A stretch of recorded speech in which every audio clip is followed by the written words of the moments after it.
आइए रुक कर लेते हैं अगली खबर का। ऊर्जा के क्षेत्र में आत्मनिर्भरता की दिशा में एथेनॉल ब्लेंडिंग एक बेहतरीन विकल्प बनकर उभरा है।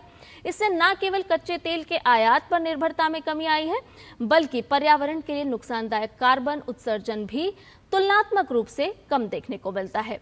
ऐसे में क्यों एथेनॉल को भविष्य का ईंधन कहा जा रहा है, जानते हैं इस रिपोर्ट के जरिए।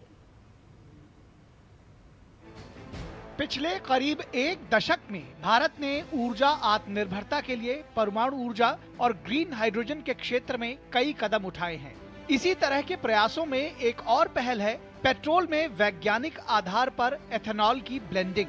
एथेनॉल ब्लेंडिंग से न केवल विदेशों से कच्चे तेल के आयात पर हमारी निर्भरता कम होती है, बल्कि साथ ही इससे पर्यावरण के लिए नुकसानदायक कार्बन उत्सर्जन में भी कमी आती है और किसानों को नियमित आय का अच्छा साधन मिलता है। ऐसे में एथेनॉल को भविष्य का ईंधन कहा जाए तो कुछ गलत नहीं होगा।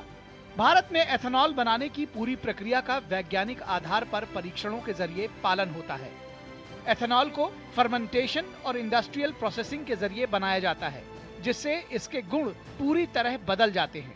साथ ही फ्यूल एथेनॉल को डिस्टिल किया जाता है, जिससे इसमें शुगर बिल्कुल नहीं बचती। इसके अलावा एथेनॉल में कीड़ों को दूर रखने वाले डीनेचुरेंट होते हैं और पेट्रोल की गंध भी तेज होती है।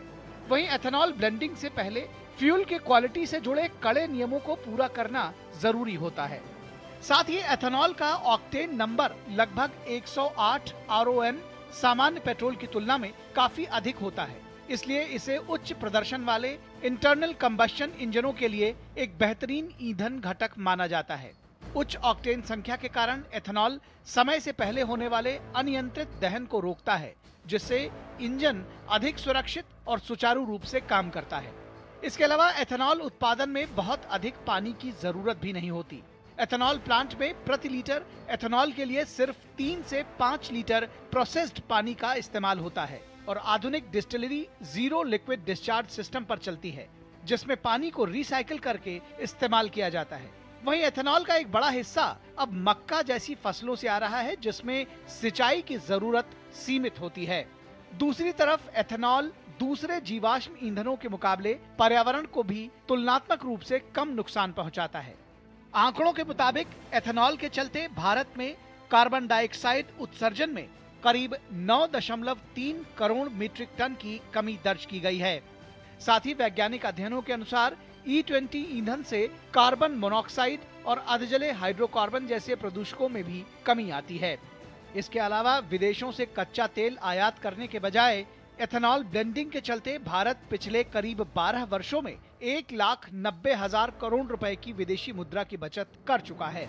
दूसरी तरफ एथेनॉल के चलते किसानों को 1,60,000 करोड़ रुपए से ज्यादा का त्वरित भुगतान हुआ है। एथेनॉल की इन्हीं खूबियों के चलते दुनिया के कई देश पहले से एथेनॉल मिश्रित पेट्रोल का इस्तेमाल कर रहे हैं। अमेरिका में E10 स्टैंडर्ड फ्यूल बन चुका है, तो वहीं E15 का दायरा लगातार बढ़ रहा है। दूसरी तरफ ब्राजील में तो पेट्रोल में करीब 27% से अधिक एथेनॉल की ब्लेंडिंग होती है। इसके अलावा यूरोप और एशिया में और भी कई देश वर्षों से एथेनॉल का इस्तेमाल कर रहे हैं। एथेनॉल से जुड़े इन सब तथ्यों को ध्यान में रखते हुए ये न सिर्फ ऊर्जा सुरक्षा और आर्थिक नजरिए से एक बेहतर विकल्प है, बल्कि पर्यावरण समेत कई सकारात्मक पहलुओं की वजह से एथेनॉल को भविष्य का ईंधन भी कहा जा सकता है। Bureau report, DD news.